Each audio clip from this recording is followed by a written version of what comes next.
Good morning and welcome once again to our business community discussions that we've been doing here for over a year now on the Main Street Fort Dodge Facebook page and also on the Alpha Media YouTube channel. Welcome as we continue to discuss items that are going on across our community and just helping to keep you informed. So let's bring on our regular panel of guests who we have. Cheryl O'Hearn with Spin Market and Digital. Good morning, Cheryl.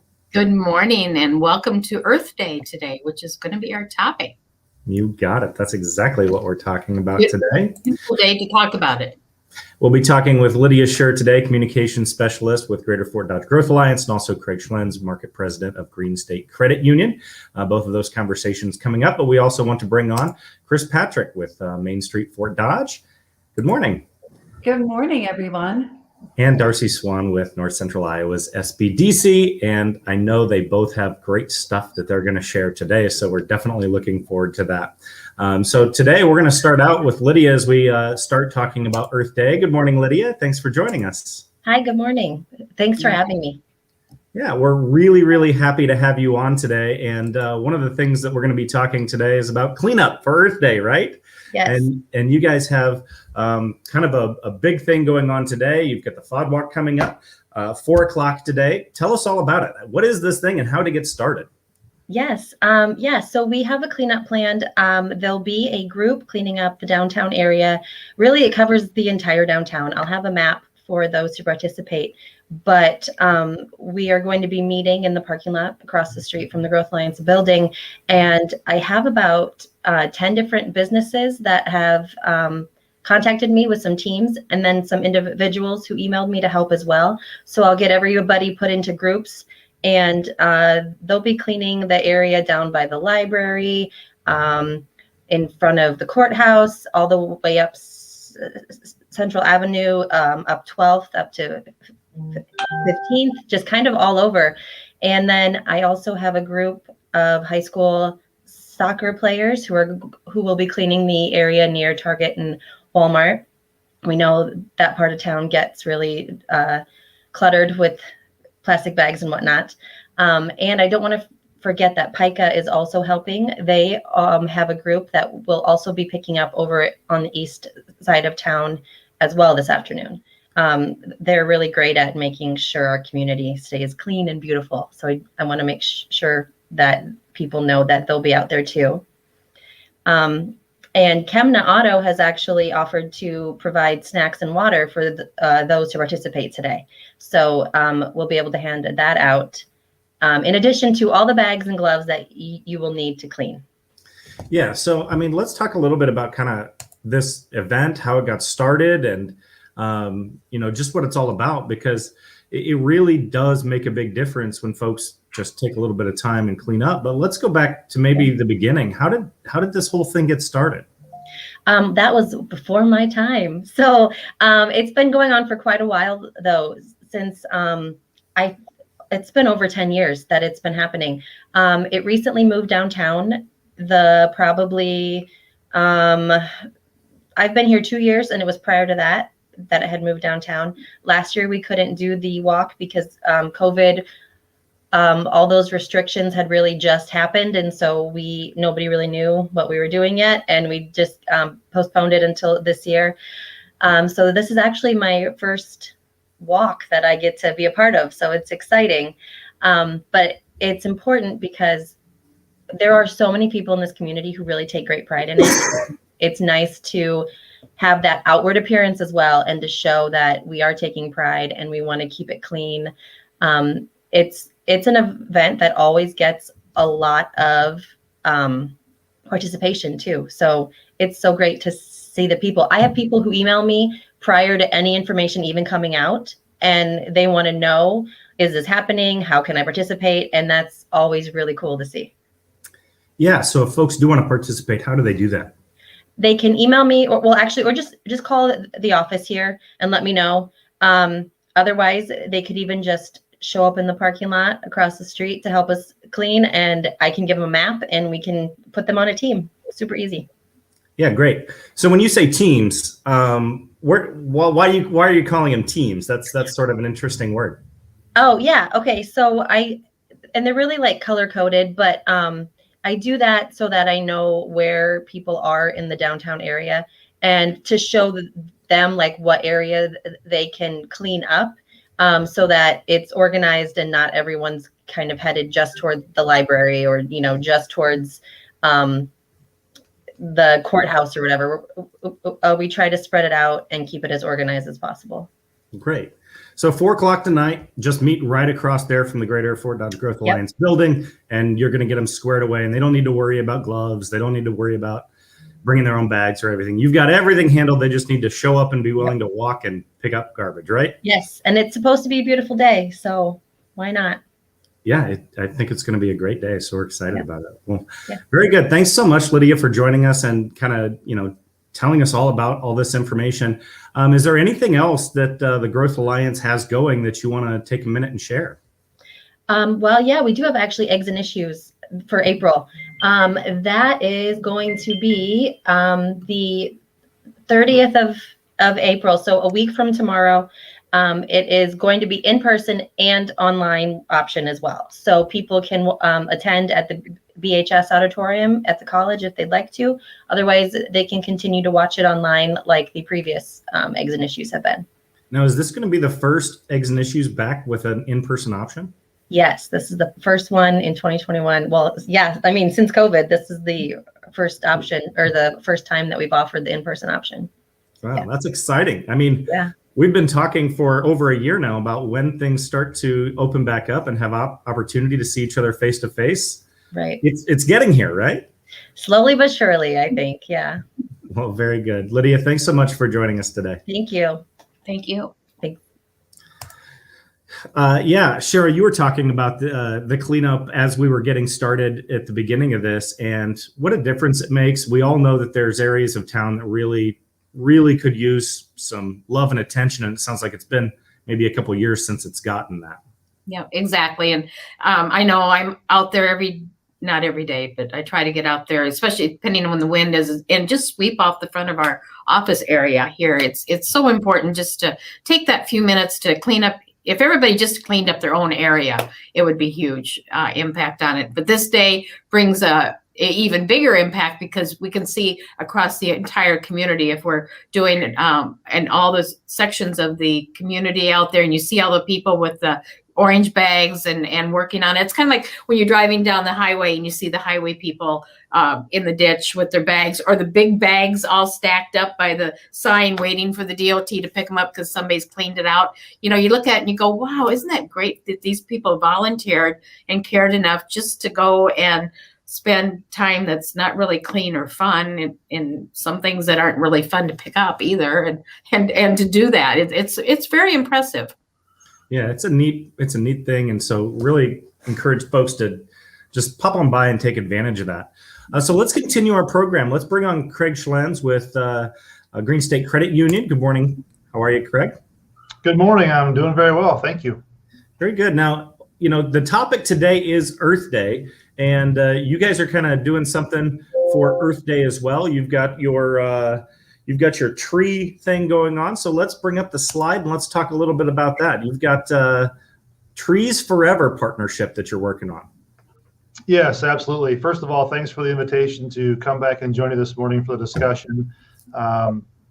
Green State Credit Union partners with Trees Forever, and essentially for every new account that we open, we pledge to plant a new tree, in our community. So we're doing several events live and on site at our branches this year, and that's coming up in May.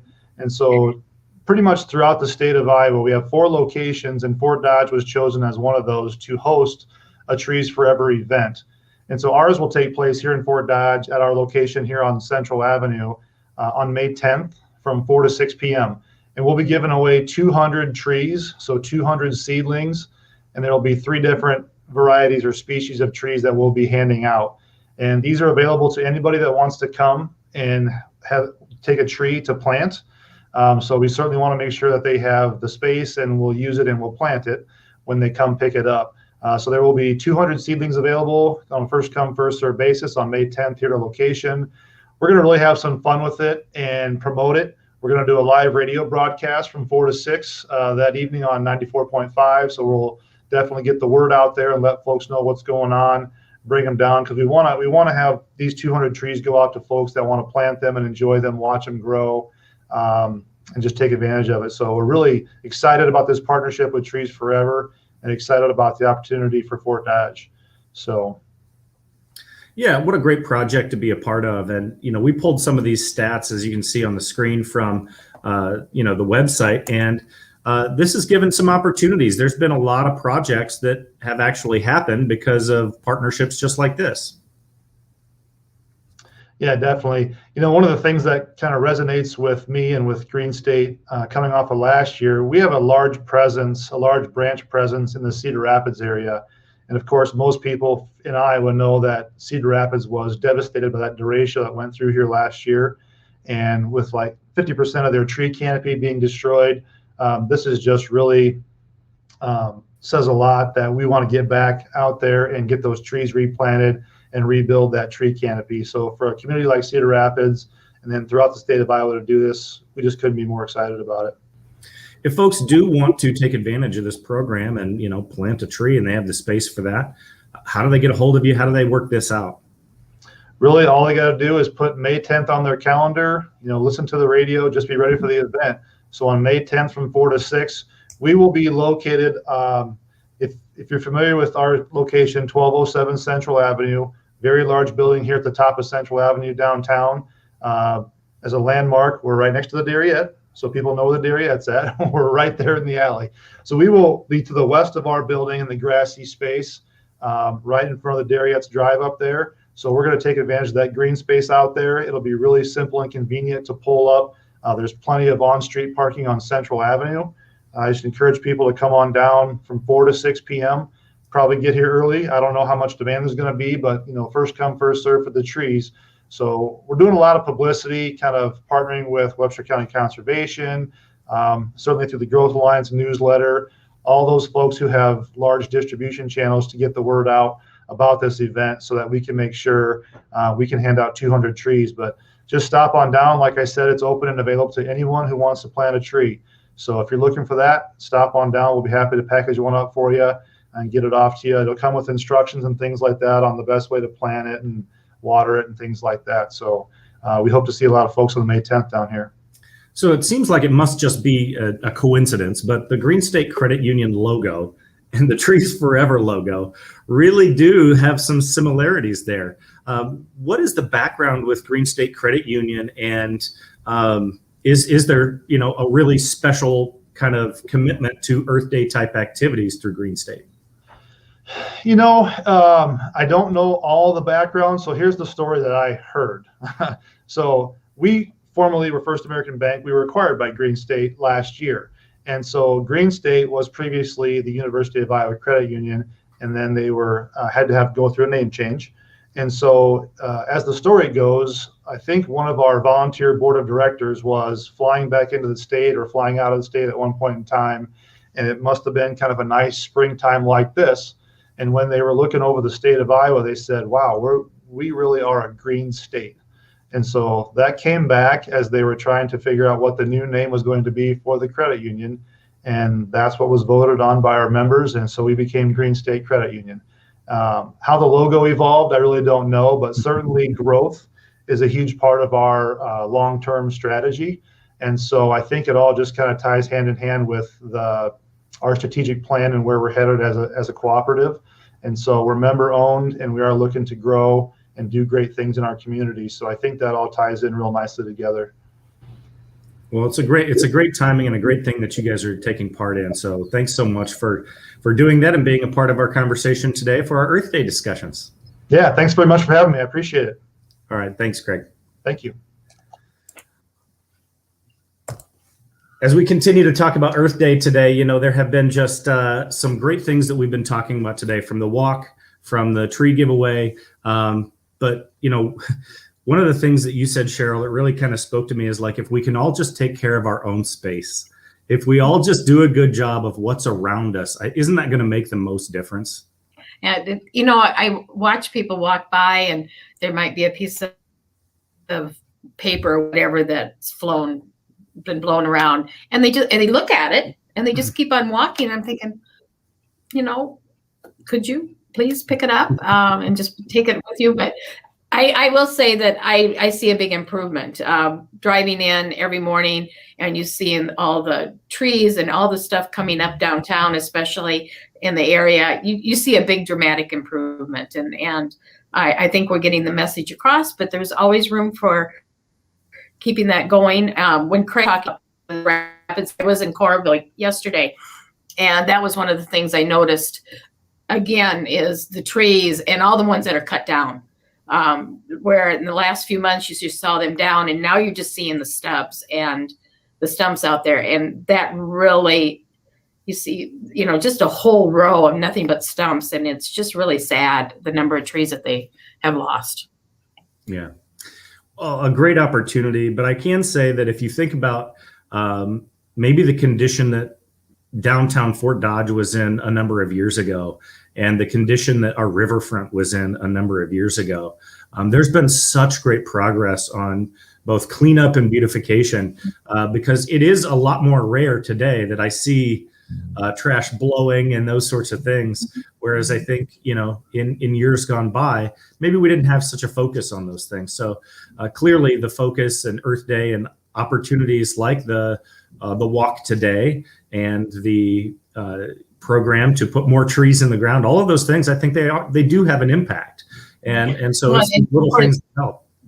Yeah. And Chris, with the new garbage, picking up Fort Dodge type of things that she's done, and educating and peer pressure, just, that on there. I think of other communities that we go through and how big of a deal it is. Everybody's out sweeping up their front area in their downtown even before they open up. There's several Main Street communities that I've been in that's part of the opening the door in the morning is cleaning up the front of the building. Well, and I think it should be. It's funny that you mentioned that. There's the old joke that, the reason you mow your yard isn't necessarily because the grass is tall, it's because your neighbor mowed his yard. Yeah. and it's peer pressure. It's peer pressure. It's absolutely peer pressure. And there's certainly some good forms of that. So it's a great thing. Well, let's shift gears a little bit. Let's talk about North Central Iowa's Sbdc. You guys have some things going on, Darcy. I think we're all really excited about some of the programs that you have coming up. Yeah, so I just want to touch on a couple of things first. The Shuttered Venue Operators Grant, I think I touched on that 2 weeks ago when I was on the show. That was due to open April 8th. And as most things go, there were issues with the portal and having documents attached to the application. They're still trying to resolve some of the issues with that. So if you are eligible or fall into the guidelines of the Shuttered Venue Grant and you think, oh, I'm not going to be able to apply, you still have time to get your stuff pulled together. And we are an SBA partner, so we can work with you on pulling that together.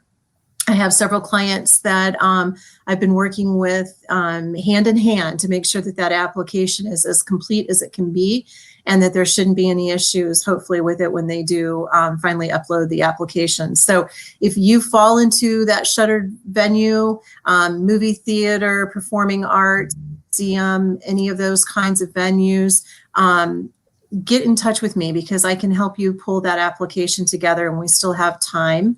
It's probably not, it will take a little bit of time to pull it together, but compared to some of the other programs out there, the application is not as maybe intensive. I don't know if that's the right word, but some of them can get pretty lengthy. But this one actually, if you have everything pulled together, the application process should go pretty simply. So I wanted to let everybody know that. Also, the Restaurant Revitalization Fund, I was on an SBA partner meeting yesterday. I have another call today.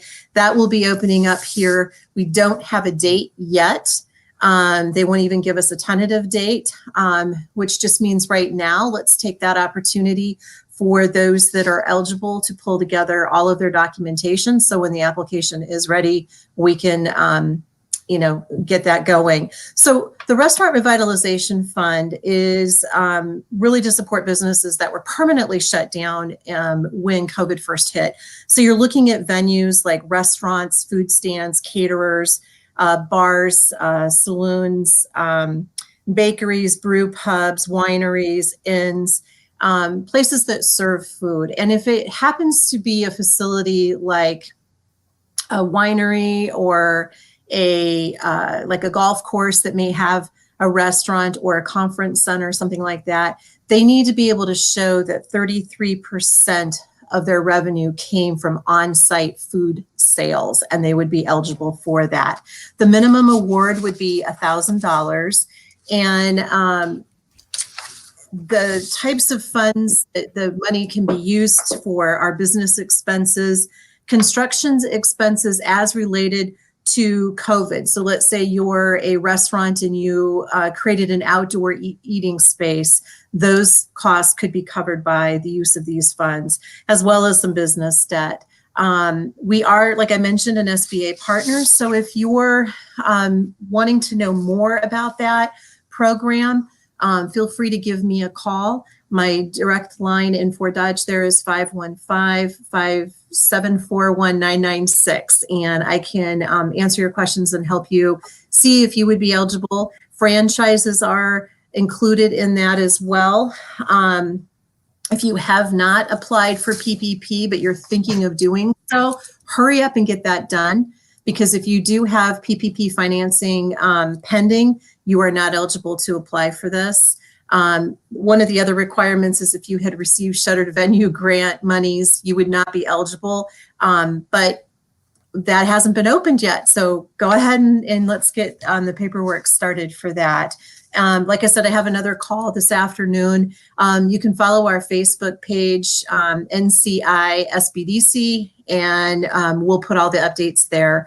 And then we're also working on a email blast kind of thing to go out to our partners, economic developers, financial lenders, chambers, things like that, to help give them some more information and to direct them to us to assist with those applications. I will tell you from the list of documentation, this one's going to require some, but it's not, it is what it is. You have to prove that there's need and be able to prove your revenues and things like that. So, but we'll work with you hand in hand in getting those applications pulled together. I also wanted to note that it's really interesting right now. Kimberly Tiefenthaler, who's our regional director, and I were talking the other day about what we're seeing for new clients coming into the center. And traditionally, people think of us as a startup organization or a resource.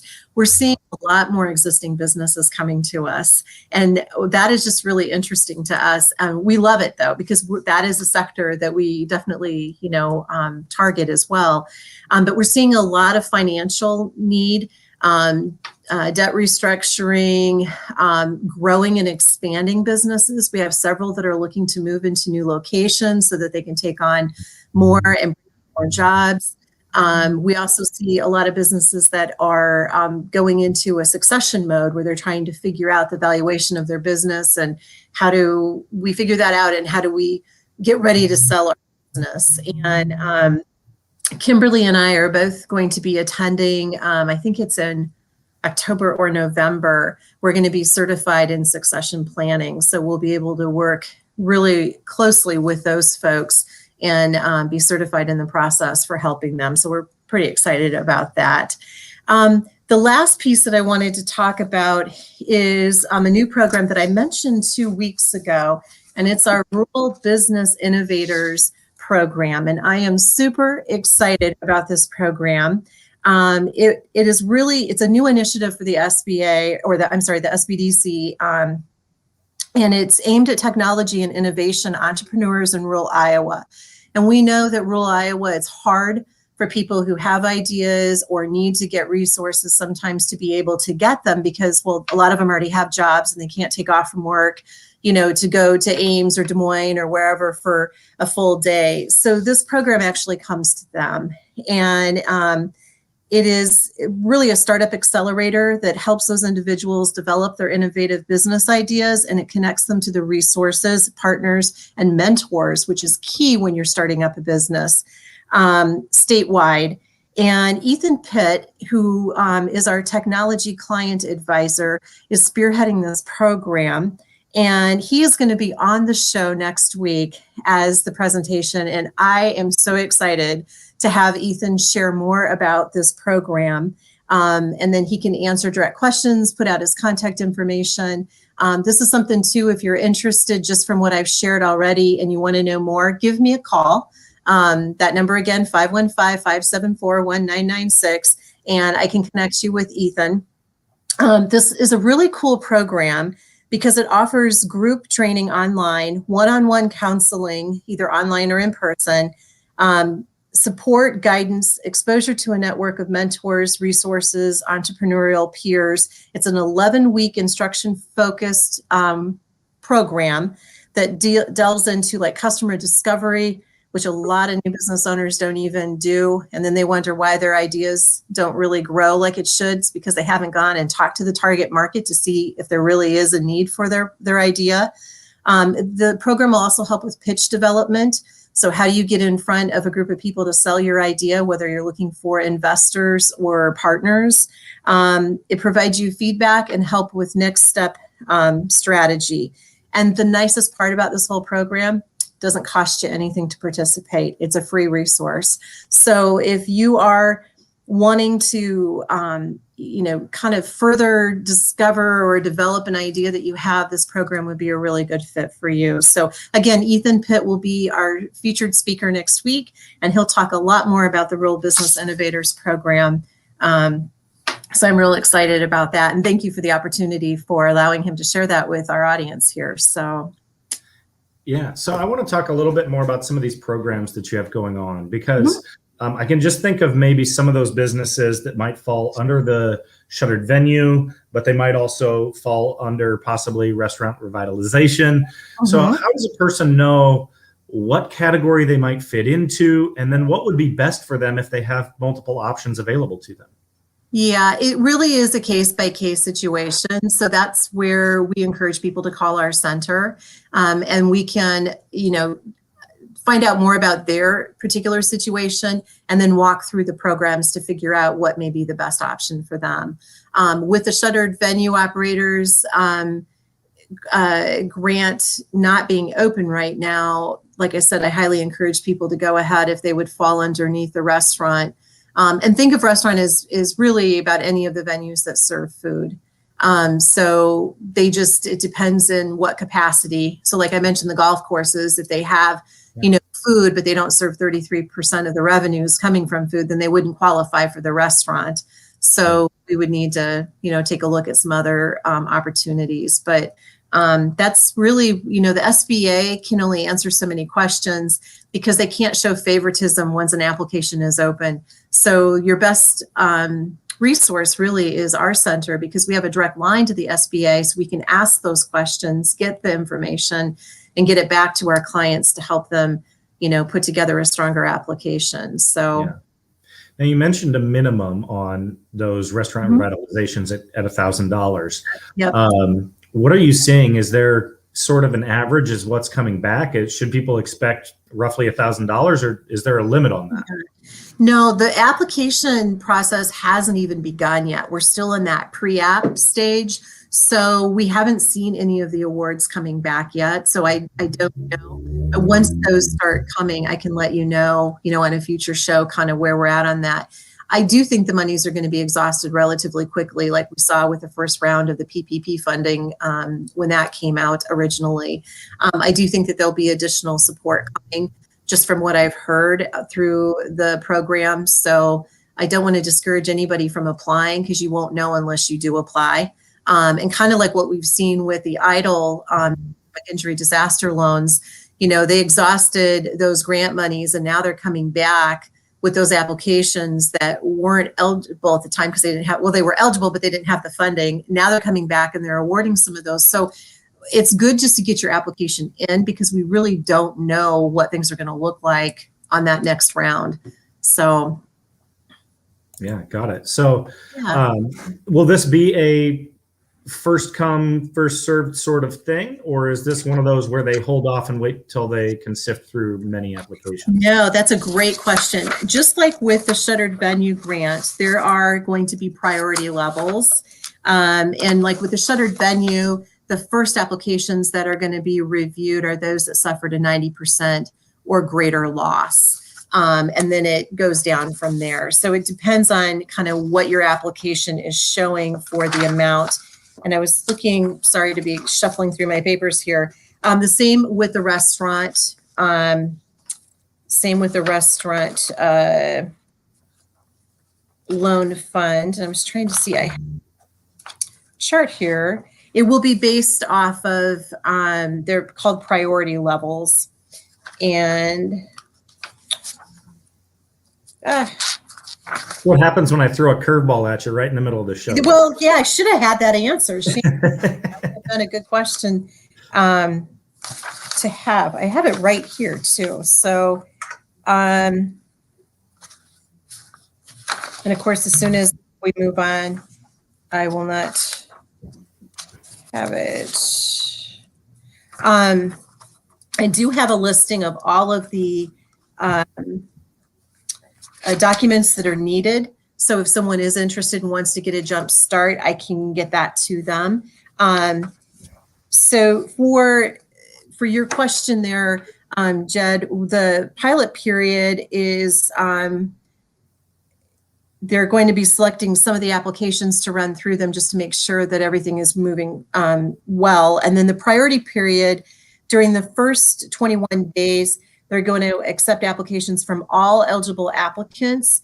And they're going to really be focusing funding on small businesses owned by women, veterans, and socially and economically disadvantaged applicants.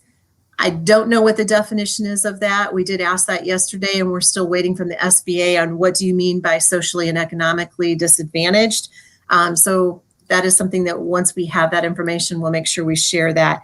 And then on day 22, they're going to go ahead and process all of the remainder of the applications until the funding is exhausted. So if you are a woman, you're a veteran, or you fall into that socially and economically disadvantaged group, you'll be the first ones reviewed and awarded funding, and then they'll take the rest of them and go from there. So it would be good kind of on a first come, first serve. The sooner you get your application in, the higher up on that review list you're going to be, and the more chance you would have if you are eligible and meet the requirements to receive funding of some amount. So Very great. Well, thanks so much, Darcy. yeah, sorry about that. That I should have had that answer. So No, that's okay. You had it handy, which is all we needed. So, it was just at the bottom of my deck. I had to go. Yeah, the number one thing is just remember that if you are interested in those funding programs, our center is there to really help you. And we've got, like I said, we're an SBA partner, and we're there to walk you through those programs. We've had a couple people come in that had trouble with their EIDL application, and we've been able to help them figure out what was wrong and submit the other documentation that they needed. So, we're a great resource. And the nice thing is we're at no cost. And so, you don't have to worry about every time you pick up the phone if you're going to end up getting billed for that, because you don't. So every question is, it's a very cost-effective solution for whatever your needs are. So Great. Okay, very good. Well, let's see if we can bring Chris on. I know that she's been having some camera issues. Mine has popped on and off a couple times too, so I feel your pain, Chris. But hopefully we can be able to hear you and see you, and I think we can. So good morning. Good morning again. Sorry about that. That was kind of strange. Well, I want to thank Cheryl for talking about our Pick It Up Fort Dodge Trash Receptacle program. It ties really well into Earth Day. And we were hoping to get those installed in the month of April. We're having to push that back a little bit into May because we're applying that really great student art that we gathered from 26 really talented youngsters that are going to be applied to the sides of those trash receptacles.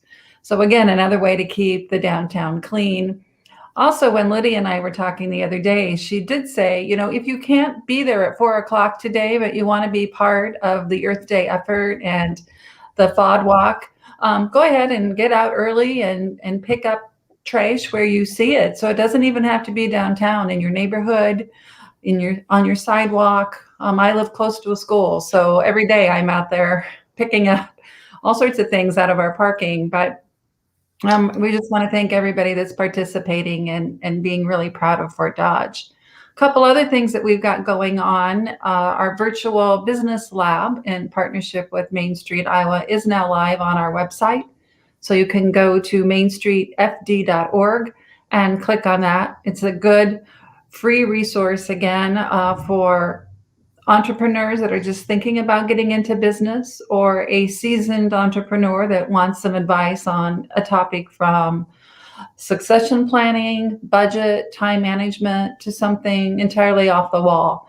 And these are experts from across 6 states that are part of this rural network that Main Street Iowa is partnering with. So really excited to be part of this pilot program, just to offer our downtown businesses and our entrepreneurs in the community another resource as they try and gather as much information as possible to start their business. So we've got that going. So let's talk more about those labs. When you say folks can just hop on there, what do they find? Is it like business lessons and those sorts of things, or asking questions? What happens when they arrive there? Okay, so they are going to go to our website and they will click into the porthole, and it's going to give you a wide range of one-on-one meeting times. So you're actually going to be talking with an expert live, just like a Zoom meeting. One-on-one. These are one-on-one meetings. And so you'll type in your topic, maybe a little background about yourself, contact information, and you should be able to get a meeting with that person within 3 days. Sometimes you get a meeting the same day.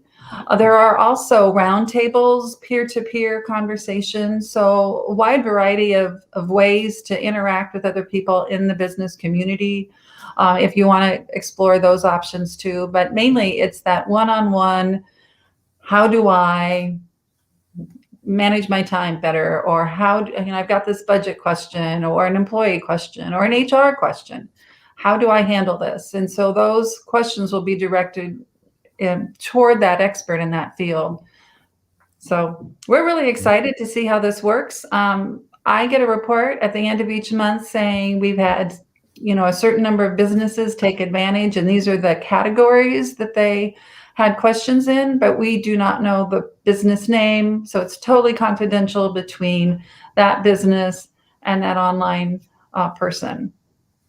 What a great opportunity, because I can just imagine there's so many small businesses in Iowa who they can't afford an HR department with a legal analysis of a team of lawyers to figure out how to best protect them. This really does give folks access to experts in their field and to keep folks out of hot water when they're running their business. Well, definitely. And also when a business is thinking about succession planning, selling their business, or getting ready to retire, they don't want that announced to everyone. They're not going to attend a meeting with a bunch of people, especially from their own community. So being able to find that confidential service, whether it would be with Darcy and Kimberly or through this platform, this is the way most of those people can get the best information. Because right now, what we've been seeing is people decide, well, I'm going to close my business. And, the next day or the next week, you see that those doors are shut, and they haven't really made that strategic plan to get the most they can out of that business that supported them for so long. So if this opportunity can help them, I am so excited, to be able to offer that. And I'm excited for Darcy and Kimberly to get that designation too. So we've got 2 experts in the field right here in Fort Dodge. We're lucky. Some of those smaller rural communities don't have that opportunity. Yeah, what a great thing. Very, very neat. So just a couple more things we want to touch on before we end our meeting today. Cheryl, you've got the, what did we talk about? The Leadership Iowa program that you have going on. Well, it's not me, but it's Leadership Iowa, and it is, like it said, it's a leadership program. It is all year long, and you can fill out your application online. You can nominate yourself, or somebody can be nominated.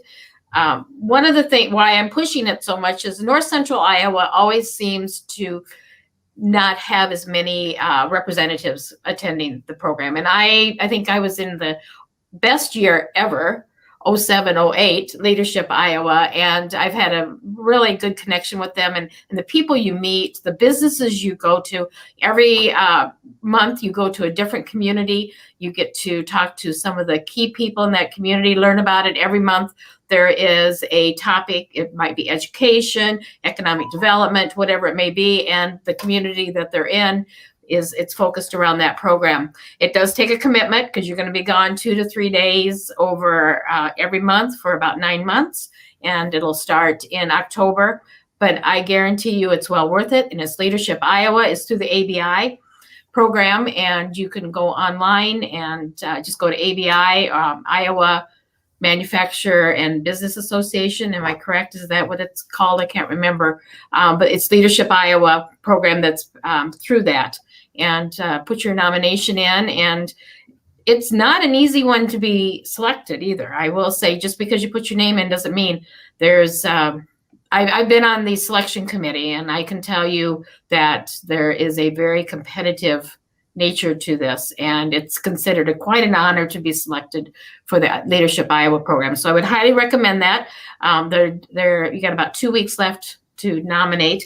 The other one is the Goldman Sachs 10K SB program that is done through DMAC, and I believe it's cohort 6 that they are working on now. Again, that is a very great program, and any of these, if you want any information, you can feel free to contact me. I can give you that information, but I'm a Goldman Sachs 10K small business graduate alumni from the first cohort held in Iowa, and you get to network with people all over the world, not just even in the United States, but they have some great programs while you're doing it. It totally goes with what Darcy's talking about as well, of how better to understand your business, how to grow your business, the opportunities out there.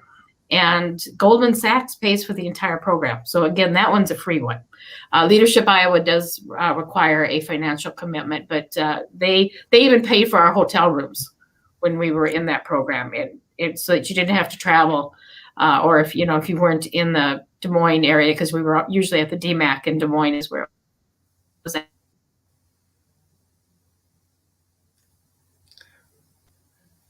Looks like so. Anybody wants?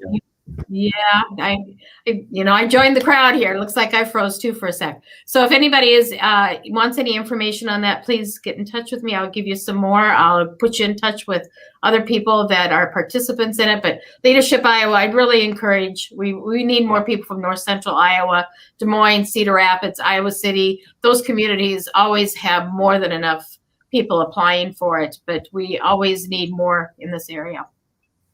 Okay. Very, very good. Well, I think that's going to do it for our show today. Thanks, everybody, for joining us. What a great day. And you know what? Let's just encourage you to show up at 4 o'clock today. Take part in the FOD Walk if you can. And you know what? Maybe even plant a tree and be a part of that program as well through Trees Forever. So thank you to everybody who participated. This includes Cheryl O'Hearn with Spin Market Plus Digital, Chris Patrick from Main Street Fort Dodge, also Darcy Swan with the Sbdc, and of course, myself, Jed Burns from Alpha Media. Thanks so much. We'll do this again next week at 9 a.m. on the Main Street Fort Dodge Facebook page. We'll see you then. Thank you.